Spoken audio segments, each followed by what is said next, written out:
Assalamualaikum warahmatullahi wabarakatuh. Pak Lida, apa kabar? Sehat? Waalaikumsalam warahmatullahi wabarakatuh. Mohon maaf nih Pak Lida, jadi mengganggu Pak Lida ya. Ah, Ya, nggak apa-apa. Pertama Mas saya sehat. sehat Pak. Pertama saya ucapin terima kasih ya Pak atas kesediaan Bapak untuk menjadi salah seorang kepala sekolah yang saya wawancarai menjadi responden lah. Ini Ya, terkait ya. dengan ini Pak kegiatan CGP saya itu guru penggerak.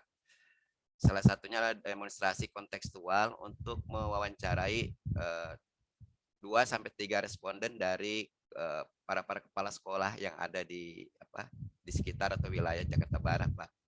Dan alhamdulillah saya punya guru juga sebagai kepala sekolah yaitu Pak Lida di SMA Negeri 16 ya Pak Lida ya. Ya, betul. Oke. Jadi mohon izin nih Bapak, saya nanti akan mewawancari Bapak. Bisa ya Pak? Ya, silakan. Baik. Begini Pak, eh,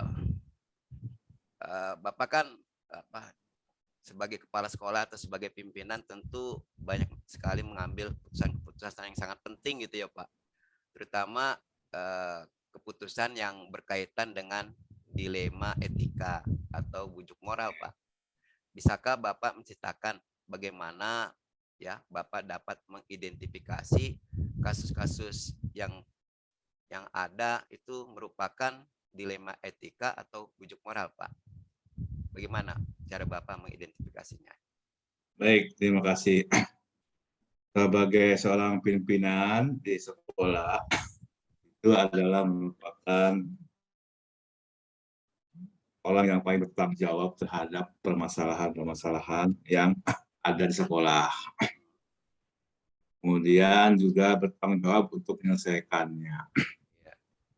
Nah, seringkali masalah yang kita hadapi itu adalah masalah yang justru membuat kita menjadi dilematis.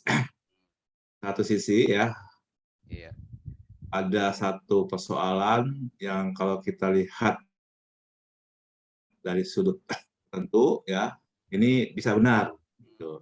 Tapi lihat sudut lain justru benar juga gitu. Nah, dalam kondisi seperti ini tentu saja kita harus mengambil putusan yang nantinya minimal tidak berdampak ke yang lain. Itu satu. Nah, contoh kasus saya pernah mengalami ya. Di sekolah saya itu ada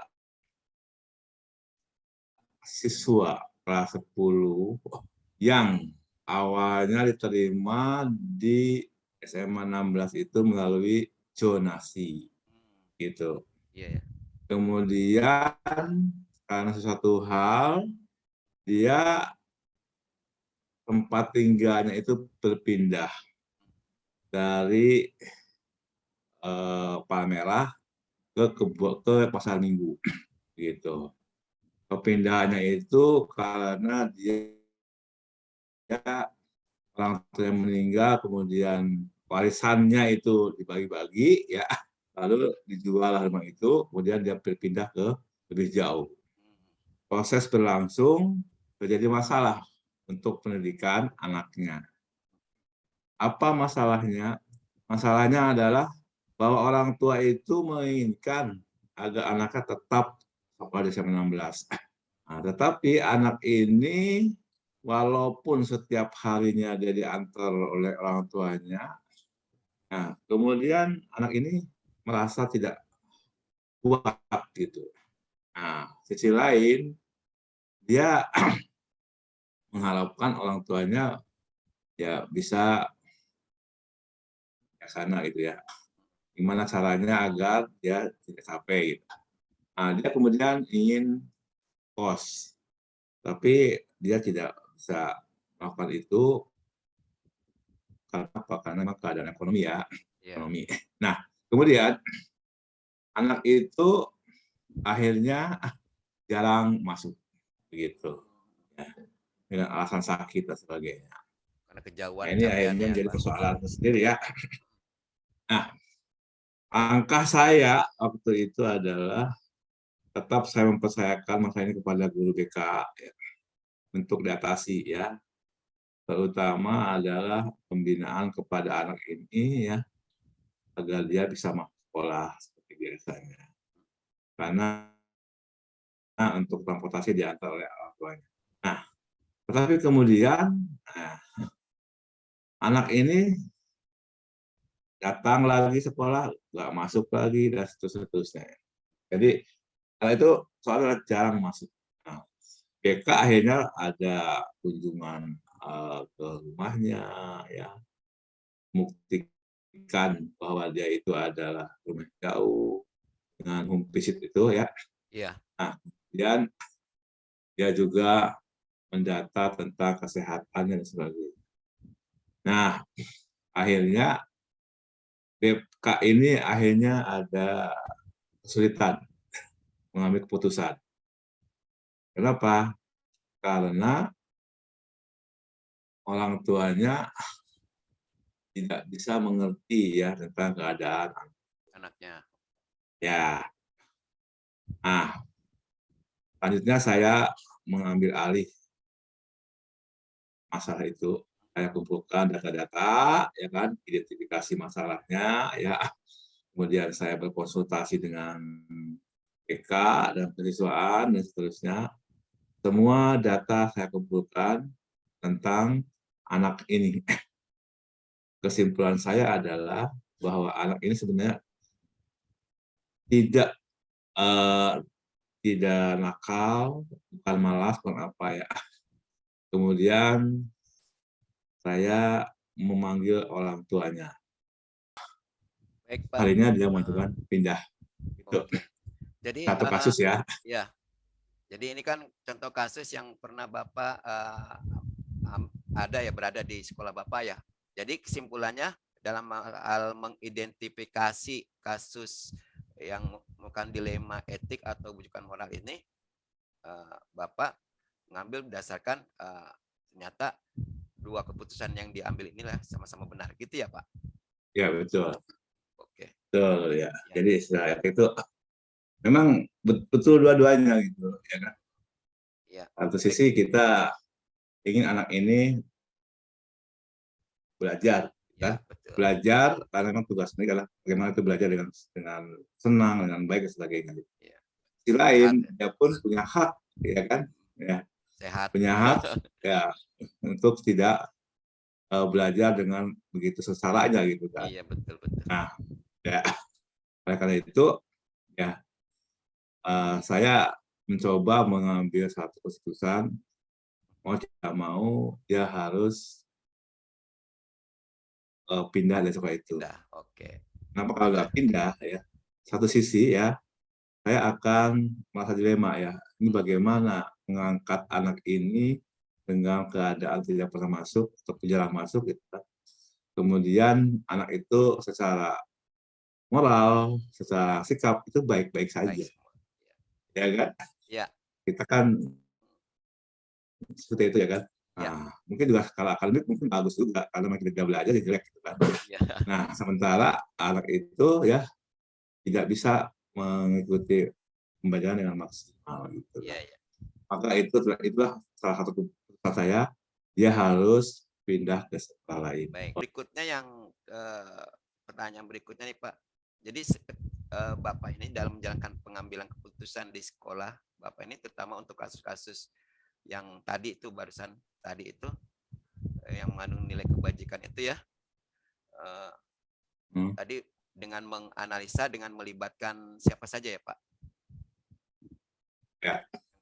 Satu wali kelas, Mm-mm. kemudian administrasi anak itu kan wali kelas ya. Yang kedua BK, ya. Kemudian yang ketiga kesiswaan, gitu. Nah, kemudian juga saya minta informasi dari anak-anak kelasnya. Terakhir adalah orang tuanya. Nah, setelah saya mengidentifikasi masalahnya, memang ternyata ada di kedua belah pihak tadi ya kan, orang tuanya dan sendiri. Jadi saya harus berdiri pada satu posisi, saya harus mengamankan sekolah saya dengan peraturan yang ada, juga harus harus menjaga atau ya membuat si anak ini tidak terpuruk karena keputusan saya gitu. Nah, maka alternatif pindah sekolah itulah yang paling tepat buat saya gitu. Berikutnya Pak, pertanyaan berikutnya adalah hal apa saja sih yang selama ini Bapak anggap efektif dalam pengambilan keputusan pada kasus dilema etika? Yang paling efektif adalah selalu ya mengkonfirmasi kasus ya. Sebelum kita mengambil keputusan, kita juga harus hati-hati, ya kan? Informasi yang disampaikan itu harus divalidasi, gitu ya. Dengan Konfirmasi, fakta yang validasi ada. ya Pak. Ya, divalidasi dulu ya. Karena kadang-kadang kan informasi ini didorong dengan bermacam-macam perasaan. Nah, begini, kalau kita selalu mengambil keputusan dengan data dan fakta,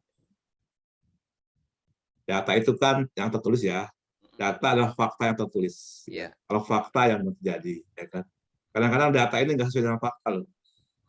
Perlu divalidasi dengan betul. dengan fakta gitu. Jadi saya menggunakan fakta, sekaligus juga fakta dan data gitu. Ya, data adalah fakta yang tertulis. Fakta itu belum tentu jadi fakta, data itu belum tentu fakta gitu kan. Tentu saja merekayasa gitu kan. Iya, khawatirnya ada kasus rekayasa ya Pak oleh yang berkepentingan. Kemudian Pak, yang berikutnya nih, hal-hal apa saja yang selama ini merupakan tantangan dalam pengambilan keputusan pada kasus-kasus dilema etika. Jadi tantangannya Pak. Ya, tantangannya adalah yang pertama adalah kita seringkali membuat satu peraturan ya, tetapi kita harus melanggarnya. Karena kondisi tertentu gitu loh ya. Peraturan untuk dilanggar gitu ya Pak, ada istilah. Ya, maksudnya artinya ya bisa begini. Misal kita tidak boleh mengeluarkan anak. Nah, karena tidak sesuai dengan visi misi pendidikan DKI Jakarta, gitu kan? Iya betul. Itu anak itu sekolah gitu kan. Sementara kita juga harus berhadapan dengan peraturan sekolah, ya kan? Ya, gitu. Maka untuk menghadapi ini, lagi-lagi saya harus menyodorkan fakta dan data. Iya. Sebab kita nggak bisa memaksa orang untuk bersekolah, ya. Tapi kita hanya bisa melayani, gitu. Ya kalau dia mau sekolah, gitu kan? Belajar sekolah, gitu. Kalau enggak ya apa gitu, paksa-paksa gitu. Makanya, ya kan, yang paling menjadi tantangan adalah itu tadi, ya. Kalau kita buru-buru mengambil keputusan, ya kita akan salah juga nanti. Gitu. Itu yang kedua, seringkali ya kita selalu kalah dengan suara terbanyak. Kalah dengan suara terbanyak itu belum tentu benar. Ya. Padahal pendidikan tidak bisa diselesaikan dengan voting, nggak bisa. Ya, betul, nggak bisa ya. Saya setuju itu. Ya, kenapa? Karena voting itu bukan sesuatu yang baik ya, bukan sesuatu yang baik menurut saya. Tapi itu adalah jalan keluar juga, tapi yang tidak baik gitu, menurut saya gitu. Nah, ini masalah perasaan, masalah pendidikan, masalah sikap dan sebagainya gitu. Pendidikan itu nggak bisa gitu. Tidak bisa dengan voting ya, perasaan Pak. Iya, itu yang selalu tantangan menjadi tantangan itu ya. Jadi voting itulah yang tantangan. Amin. Bapak tadi mengatakan setuju, ya kan?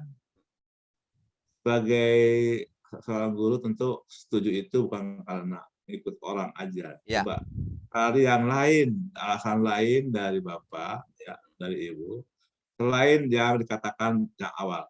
Iya, betul. Di situ. Jadi jangan follower aja gitu ya Pak.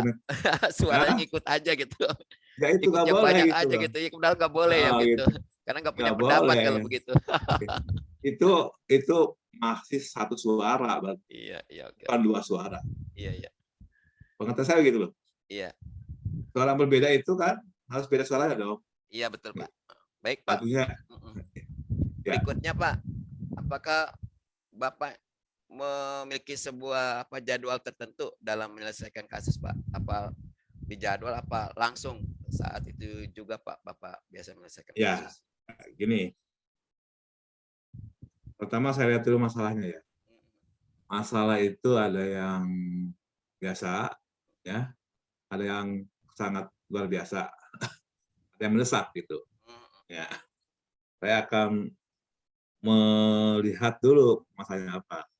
Yang biasanya karakteristiknya adalah itu dapat diselesaikan dalam waktu yang tidak terlalu terburu-buru gitu ya. Oh, sesuai dengan Karena apa resikonya namanya berarti. harus kita lihat dulu masalahnya apa. Kenapa? Karena kalau kita buru-buru juga barangkali kita kesempatan mengidentifikasinya pun kan sempit ya, gitu. Iya ya. Kalau yang biasa aja kita tenang aja dulu ya Ya. kan, sambil menunggu informasi, menunggu apa lagi dari yang lain gitu kan. Jadi Sebab kalau kita situasional gitu namanya Pak ya. betul ya, ya, Situasional, tergantung ya, kasusnya ringan, sedang atau berat ya, ya. ya Untuk betul. diputuskan cepat atau ya bisa Itu nanti kayak skala prioritas juga ya. prioritas berarti ya Pak ya. Ya, Situasional dan prioritas. Baik Pak, berikutnya Pak, adakah seorang yang membantu Bapak dalam pengambilan keputusan ya?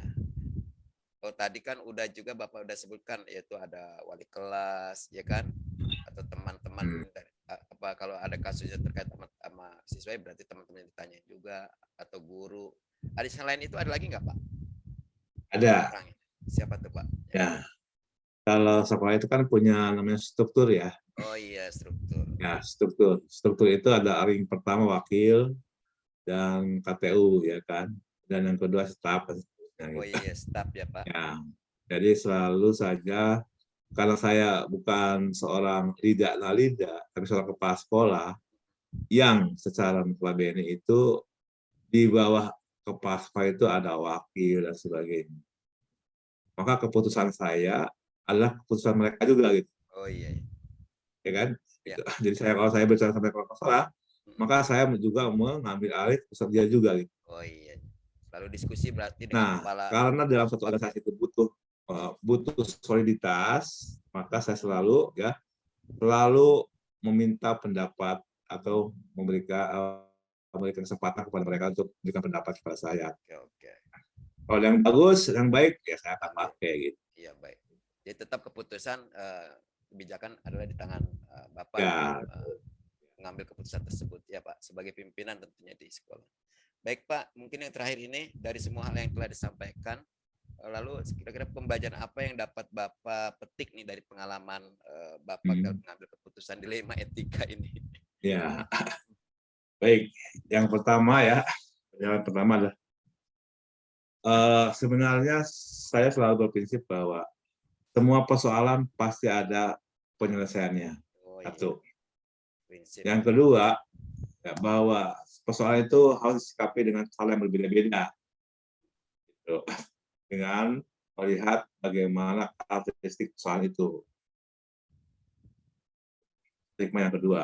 Yang ketiga, ya, selalu kita menjadikan diri kita orang lain yang sedang bermasalah. Oke. Karena di situ kita akan merasakan, ya, oh kalau saya jadi dia seperti ini. Empati berarti ya Pak? Ya, betul. Juga kepada yang lawannya gitu. Iya, iya. Nah, dari dua-duanya saya rasakan gitu ya kan. Kemudian saya mencoba cari titik temunya di situ. Iya. Jadi Karena kita memposisikan kita sebagai dia atau kita sebagai dia gitu ya Pak ya? ya gitu. Nanti kita lihat titik temunya gitu. Seperti itu. Hikmahnya itu luar biasa. Yang kedua, yang berikutnya hikmahnya adalah ternyata memang pengalaman-pengalaman ini ya itu sangat berharga di kemudian hari ya. Oh iya. Di saat kita juga tidak sedang menjadi kepala sekolah di rumah, sedang Ya. organisasi ya, itu akan ada manfaatnya gitu. Nah, Iya. pada saya kan persoalan manusia kan sama Terus lah gitu ya. iya. Terus dan terus ya Pak. Ya, gitu. Oke. Baik, Pak Lida, saya sudah dapat narik ngambil semua intisari dari jawaban-jawaban Bapak. Ya, semoga ya ini menjadi pencerahan juga buat saya, Pak. Nanti ketika saya pun Ya. berada dalam posisi Bapak atau mengambil Amin. posisi untuk mengambil keputusan gitu yang sangat penting, Ya, ini bisa dilaksanakan dengan langkah-langkah yang seperti tadi Bapak sampaikan. Sekali lagi saya ucapkan terima kasih kepada Pak Lida yang sudah menyiapkan waktunya untuk saya wawancari. Semoga ini menjadi keberkahan buat kita semua, Pak Lida. Gitu ya, Pak ya. Dan saya berharap Bapak ya akan lebih sukses ya di tempat tugas Bapak sebagai Kepala SMA Negeri 16 Jakarta. Salam buat keluarga ya, senantiasa sehat selalu Bapak. Dari saya cukup. Sekali lagi terima kasih ya Pak Lida. Assalamualaikum. Ya, oke.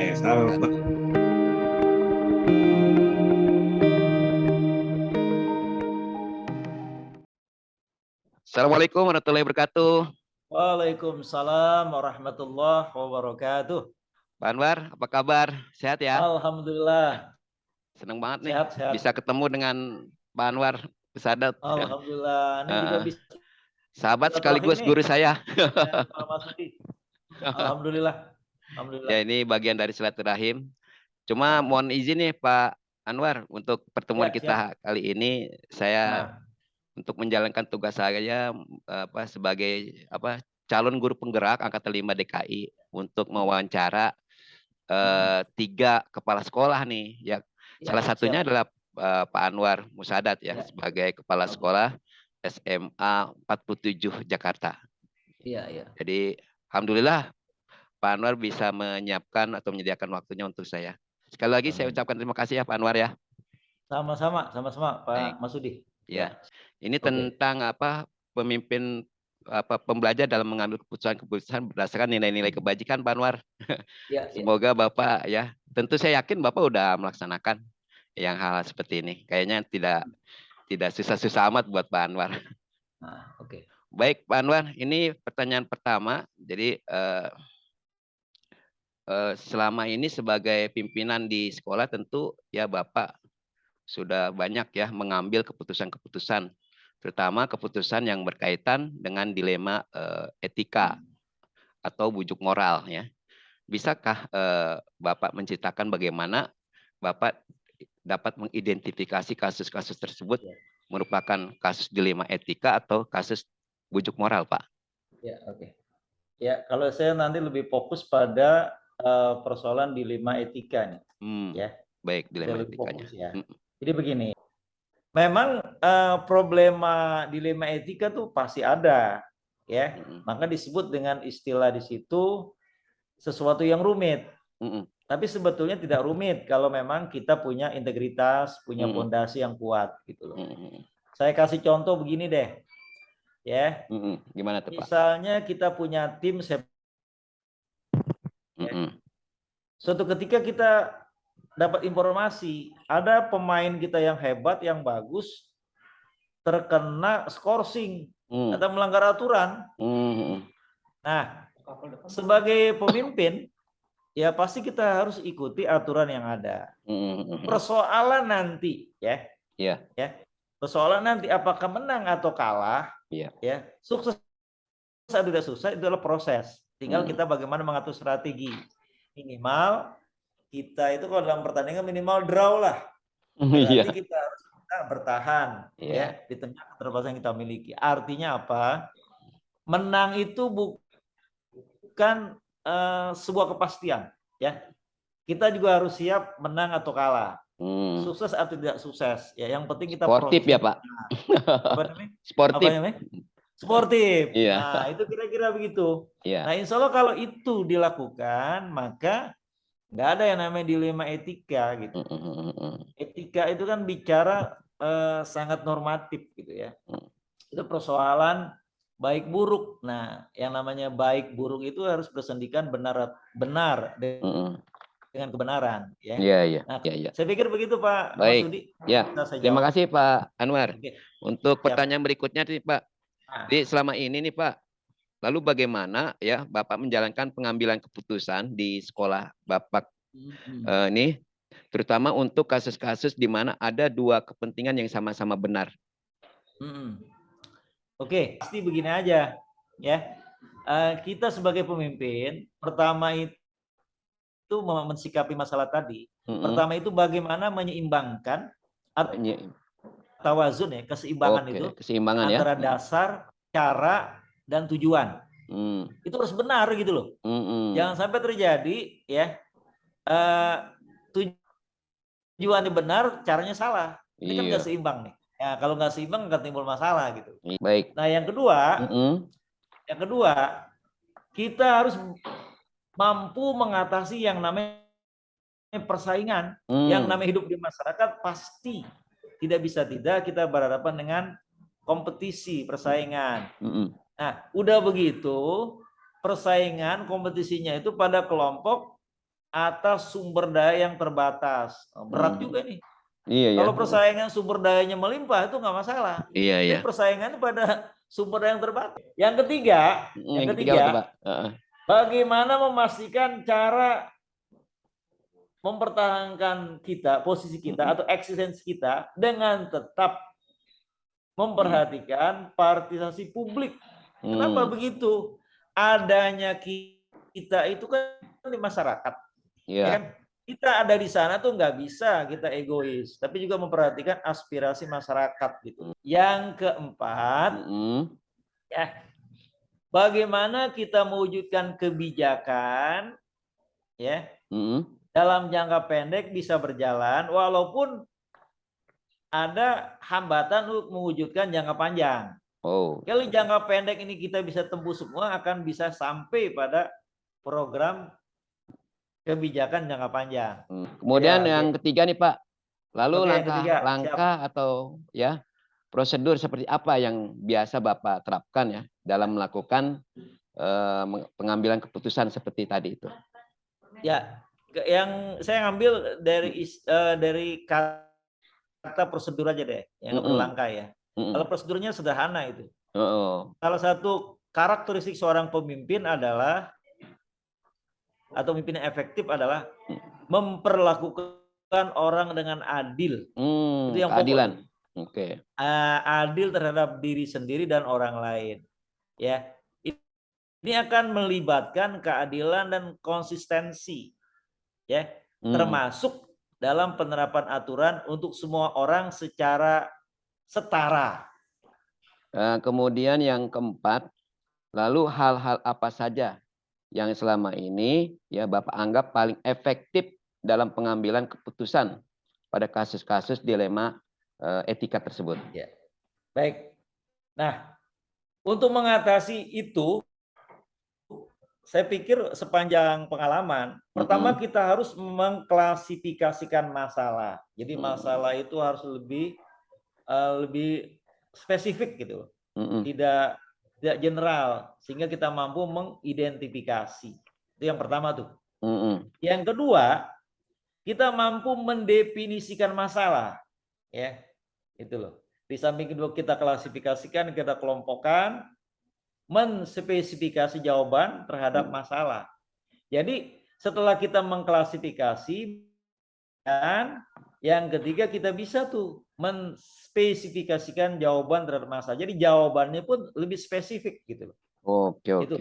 Nah, yang keempat, dengan punya data yang akurat itu, kita mampu nanti memutuskan apa yang benar. Yang kelima, kita harus mampu merencanakan tindakan yang akan dilaksanakan terhadap keputusan. Artinya kita berpikir dulu baru berbuat. Rencana ya. Jangan berbuat dulu baru berpikir. Nah, yang terakhir, yang keenam adalah kita harus mampu menguji secara efektif keputusan-keputusan yang sudah kita keluarkan. Menguji ya. Nah, kenapa? Perlu kita uji karena nggak semua kebijakan-kebijakan kita itu benar. Ya. Kemudian berikutnya nih Pak Anwar, yang poin kelima ya, pertanyaan kelima, hal-hal apa saja yang selama ini merupakan tantangan nih dalam pengambilan keputusan pada kasus-kasus dilema etika yang Bapak hadapi? Ya, tantangan. Biasanya ini menyangkut persoalan integritas. Kalau saya katakan di sini adalah pertama kendala yang bersumber dari diri kita masing-masing. Jadi yang pertama itu kenapa bersumber dari diri kita? Kebanyakan kita kan nggak yakin apa yang kita ambil kebijakan itu. Keyakinan itulah yang menentukan sebetulnya. Nomor yang kedua itu terkadang kita ini takut melangkah, mungkin karena kita punya kegagalan di masa lalu. Kegagalan di masa lalu menjadi sesuatu yang menakutkan, padahal itu adalah sebuah ibroh, pelajaran yang harus kita ambil. Nah, yang keempat, kita ini kan suka suka membanding-bandingkan, tapi membandingkan itu berlebihan. Ini yang menjadi hambatan kita nih, atau istilahnya di situ konsultasi yang berlebihan. Ya, kita boleh banyak konsultasi, tapi tidak boleh berlebihan. Yang wajar-wajar saja, gitu. Ya, ini jadi hambatan kita dalam mengambil keputusan. Nomor 6, ini masih ada 3 lagi pertanyaan. Oke, apakah Bapak memiliki sebuah jadwal tertentu nih dalam sebuah penyelesaian kasus, ya, dilema etika? Apakah Bapak langsung menyelesaikan di tempat, atau memiliki sebuah jadwal untuk menyelesaikannya? Ya. Kemudian apakah kalau jadwal ini menyangkut masalah ini, kalau menurut saya menyangkut masalah itu cepat diselesaikan, sedang diselesaikan, atau lambat diselesaikan, itu jadwal. Tapi yang pasti persoalan waktu itu kan sebuah kenyataan. Tapi yang pasti kan kita berikhtiar bagaimana menyelesaikan masalah itu, baik lambat, sedang maupun cepat. Tapi yang ingin saya sampaikan di sini adalah ada prosedur yang harus kita jalankan ini. Yang kedua, menentukan siapa yang terlibat dalam situasi itu. Orang itu siapa aja yang terlibat di situ. Ya. Apakah di situ teman kita, ya, atau di situ ada kolega kita. Kita harus mampu menentukan siapa yang terlibat di situ. Yang berikutnya yang paling pokok adalah kumpulkan fakta-fakta yang relevan.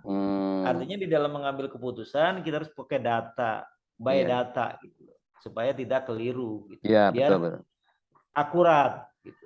Nah, yang nomor 4, pengujian benar atau salah, gitu. Tapi yang pasti kita harus bisa menguji kenapa ini benar, kenapa ini salah. Pasti harus ada alasan. Gitu ya. Ini yang pokok nih. Nah, yang kelima adalah kita harus mampu menguji paradigma benar lawan benar. Ini artinya apa? Ya, kan kebenaran itu relatif. Terkadang yang kita pandang benar belum tentu menurut orang lain benar. Makanya karena relatif tadi. Balik tadi, kebenaran menurut apa nih? Apakah kebenaran koresponden, koheren, atau pragmatis? Nah, kita harus kuasai itu. Iya, betul. Sehingga ketika kita mengambil kebijakan itu proporsional dan sesuai dengan kebutuhan. Ya, karena kita berada pada masyarakat yang heterogen. Gitu. Iya, betul. Ya. Oke, itu jawaban nomor 6 yang bisa saya sampaikan. Baik. Pertanyaan selanjutnya nih, Pak Anwar.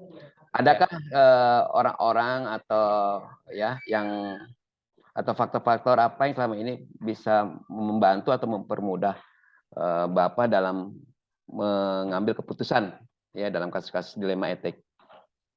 Ya, kalau persoalan ada pasti ada, karena kan kita punya tim ya. Tim ya. Sukses gitu loh, ya kan? Ya, nah, tim. Yang mempermudah itu bisa kalau kita punya masing-masing punya optimisme dalam satu tim itu. Jadi satu. Yang kedua, tadi saya bilang kalau kata Aristoteles itu namanya zon politikon ya. Kita kan makhluk bermasyarakat. Harus kita bangun namanya kolaborasi di situ. Kolaborasi. Ya, gotong royong, kerjasama, ya kan? Itu. Dalam tim harus begitu. Yang ketiga, bisa mengkolaborasi. Kita juga harus melakukan apa yang namanya percepatan, akselerasi. Akselerasi. Ya. Persaingan sekarang kan tinggi nih. Sekarang bukan lagi tingkat nasional, udah internasional, udah global kan. Harus percepatan. Otomatis tuh kalau 3 itu jalan, akan lahir dampak berikutnya yang kita sebut dengan elevasi. Ada namanya peningkatan. Ya. Nah, sehingga kasus yang dilematis itu sedikit demi sedikit akan terjawab dengan sendirinya tanpa harus kita terjebak pada dilema etika dan tadi apa tuh? Bujuk moral. Norma apa? Bujuk moral. Bujuk moral. Gitu loh. Nah itu kira-kira kalau itu dilalui itu ada 4 langkah itu. Pertama itu optimisme, kolaborasi, akselerasi dan elevasi. Oke, nah ini pertanyaan terakhir nih Pak Anwar ya. Siap. Jadi dari semua yang telah disampaikan tadi oleh Pak Anwar nih, lalu apa yang Bapak dapat, pembelajaran apa yang Bapak dapat ya dari pengalaman Bapak tersebut? Ya. Jadi begini, karena kita nih hidup di sekolahan, berarti pasti kita akan menemui masalah-masalah di sekolah, ya kan gitu? Ya. Yang kita sering temui di sekolah itu, bahkan hampir tiap hari tuh, ya. Nah, tiap hari. Dan itu jangan kita diamkan, itu harus kita cari alternatif dan solusinya secara bijaksana. Oke. Gitu. Solusi Kalau kita bicara bijaksana bukan kita melanggar aturan, bukan. Iya. Namanya bijaksana, bijaksini. Ya kan? Nah, bijaksana itu pedomannya aturan, iya. Ya kan, tanpa melanggar norma dan etika gitu. Ya. Itu bijaksana begitu. Artinya proporsional, adil dan sebagainya. Gitu. Ya. Contohnya apa? Misalnya siswa sering tidak kumpul tugasnya tepat waktu. Ini kan problema nih. Orang tua yang arogan terhadap anaknya sendiri dan marah-marah tanpa arah. Ya. Kepada anaknya. Kemudian belajar siswa yang menurun nih. Ini juga problema nih yang kita hadapi. Kemudian ada lagi nih, rekan kerja tidak mau diajak kolaborasi. Wah, ini tantangan ini kayaknya nih, Mas. Ini masalah yang muncul nih. Iya, betul. Nah, inilah yang harus dihadapi ya. Jadi oleh karena itu, masalah itu diselesaikan dengan bijaksana yang tadi itu yang saya sebutkan. Iya. Yang kedua itu harus dengan teknik. Teknik tertentu untuk menyelesaikan masalah itu agar nantinya keputusan yang kita ambil itu menjadi perubahan yang baik atau menjadi praktik baik, kira-kira begitu. Iya, ya kan? Ya. Itu namanya progresif lah. Progresif. Yang maju. Progresif gitu, ya. Dan akselerasi. Akseleratif, baik secara moral, sosial maupun etika. Nah, itu kira-kira. Jadi kita menikmati di situ. Nggak mungkin nggak ada masalah, pasti punya masalah. Pasti ada masalah. Lalu bagaimana mensikapi masalah itu? Pertama, kalau kita sikapi dengan bijaksana. Kedua, kita harus punya teknik tertentu. Ya kan begitu. Nah, yang berikutnya lagi kita mengacu kepada perubahan yang baik. Perubahan yang bagaimana? Perubahan yang baik secara moral, sosial, dan etika dengan berkeadilan. Iya. Pokoknya titik poinnya keadilan itu ya Pak Anwar ya? Iya, karena keadilan itu akan mendekatkan kita pada takwa. Baik. Iya. Wah, luar biasa Pak Anwar. Sangat membantu sekali nih. Semoga nanti ya ke depan ya saya harus juga banyak tentu belajar ya dari Pak Anwar. Ya sama-sama luar biasa. Sama-sama. Nanti kita kan bisa sharing itu Pak. Yes. Mas Sudi ya kan?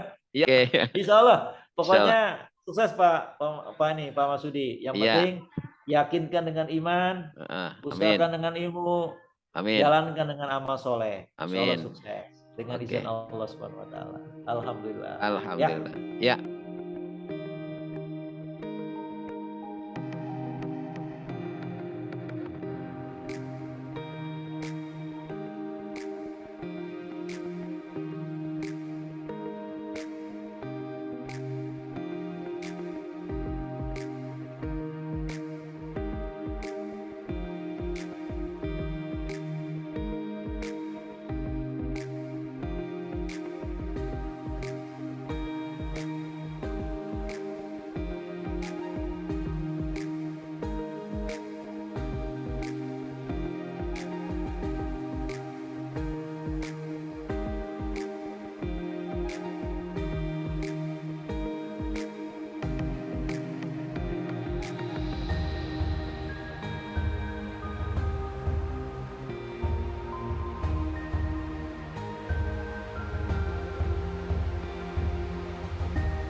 Assalamualaikum warahmatullahi wabarakatuh.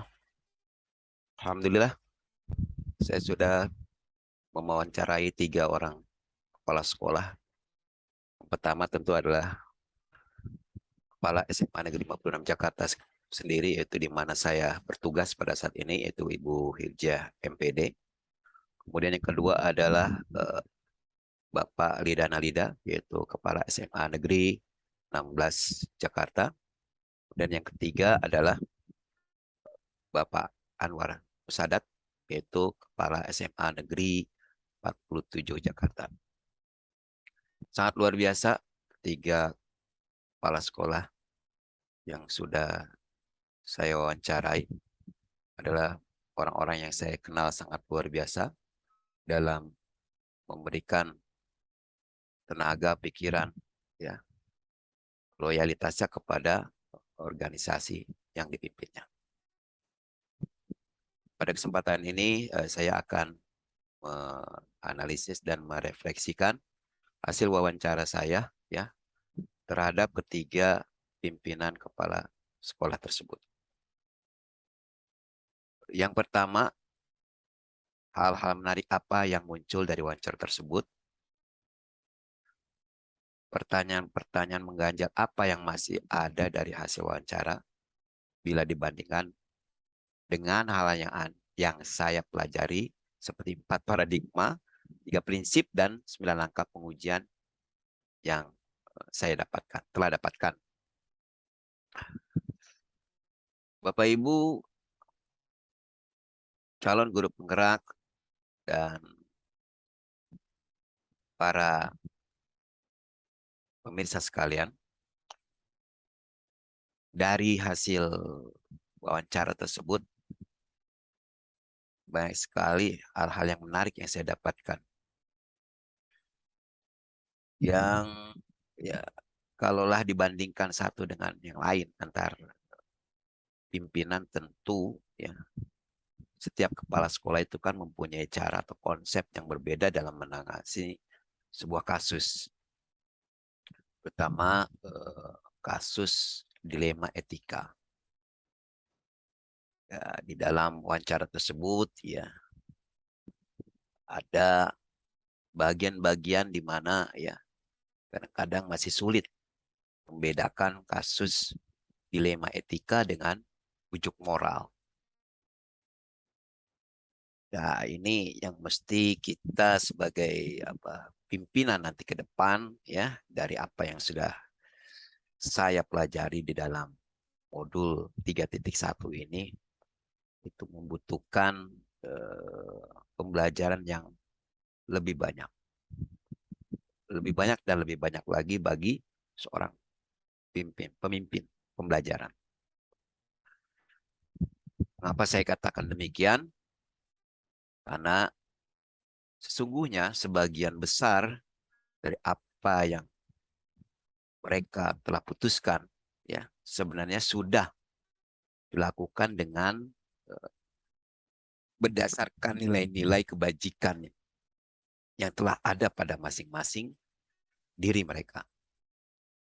Namun memang mereka tidak secara runut dan konseptual atau teori-teorinya sebagaimana yang dipelajari di dalam ya,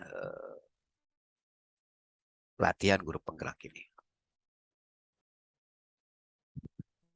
Dalam konsep pengambilan keputusan ya sebagaimana 4 paradigma, 3 prinsip, dan 9 langkah pengujian, memang mereka tidak lakukan pada umumnya.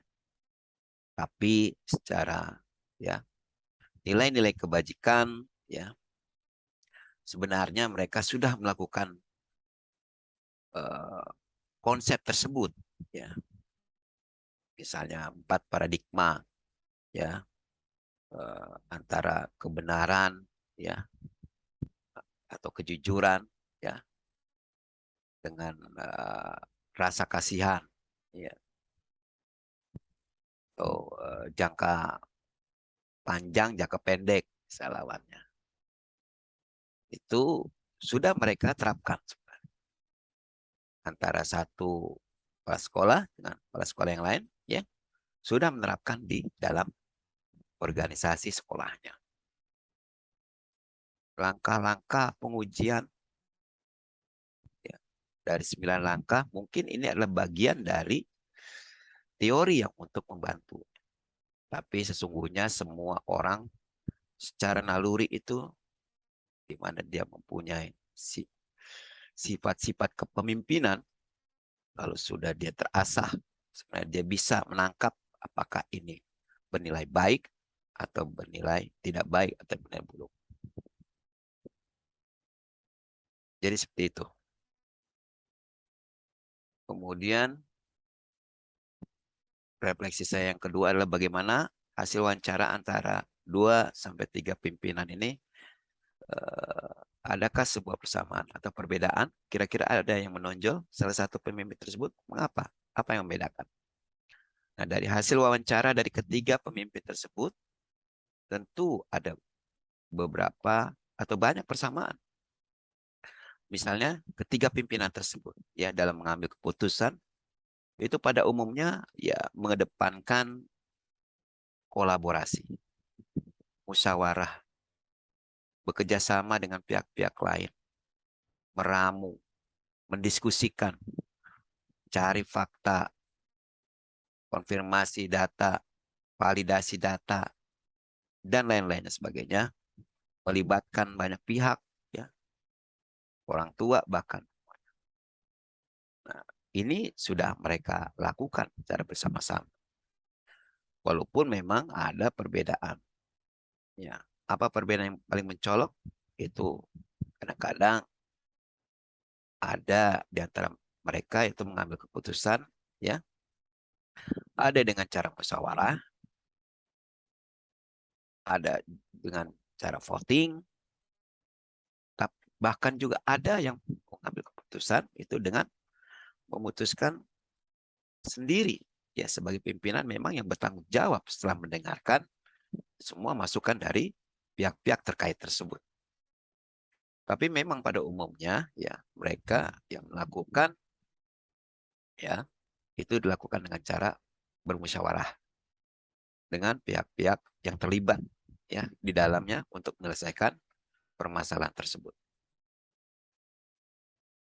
Kemudian refleksi saya yang ketiga adalah apa rencana ke depan para pemimpin pembelajaran tersebut dalam menjalani mengambil keputusan yang mengandung unsur dilema etika. Lalu bagaimana mereka bisa mengukur efektivitas mengambil keputusan mereka.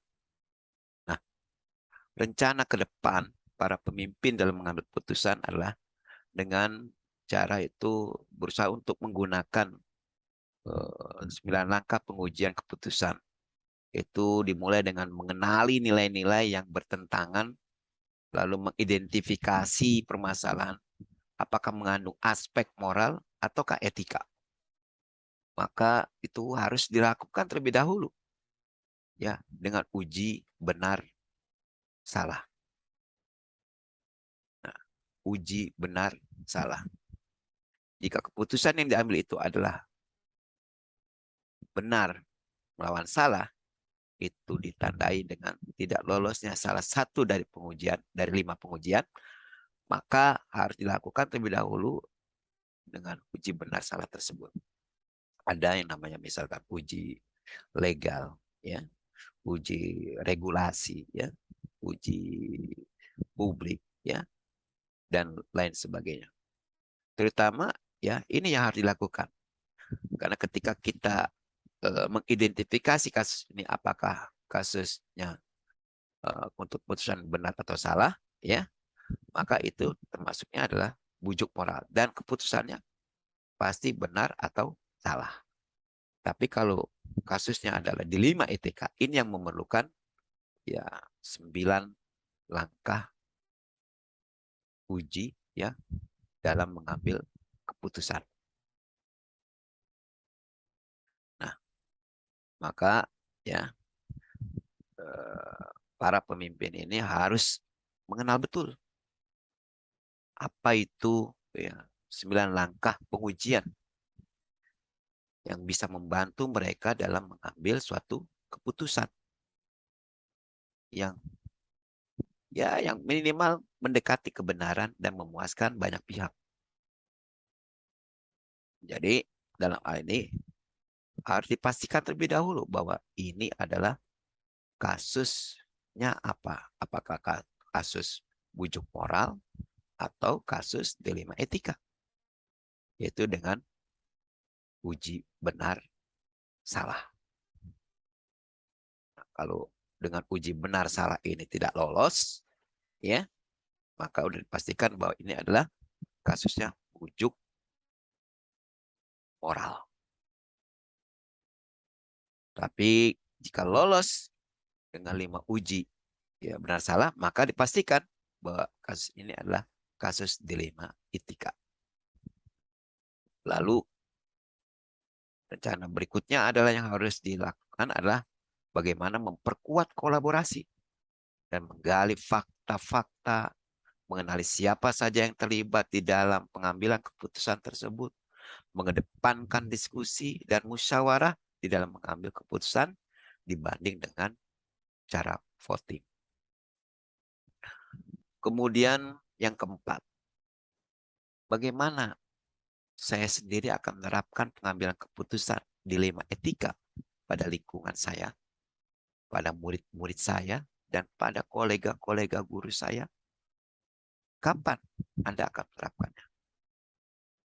Insya Allah saya sendiri dalam mengambil keputusan itu akan menggunakan konsep yang telah diajarkan di dalam modul 3.1 atau pelatihan guru penggerak itu, yaitu konsep 4 paradigma, ya, kemudian 3 prinsip dan 9 langkah dalam pengujian dalam mengambil keputusan. Sehingga diharapkan keputusan yang saya buat akan mereduksi atau mengurangi potensi ketidakpuasan dan akan menghasilkan keputusan yang memuaskan banyak pihak dan banyak mengandung nilai kebaikan bagi semuanya. Lalu saya juga akan merefleksikan kembali keputusan yang sudah saya buat, apakah sesuai dengan harapan saya atau tidak, atau malah sebaliknya. Maka hal ini perlu untuk dievaluasi kembali. Terus dan terus-menerus kita minta umpan balik dari orang-orang terdekat kita, dari orang-orang yang merasakan hasil keputusan tersebut. Demikian hasil analisis dan refleksi saya. Semoga bisa memberikan pencerahan kepada kita semua. Kurang lebihnya maaf. Assalamualaikum warahmatullahi wabarakatuh.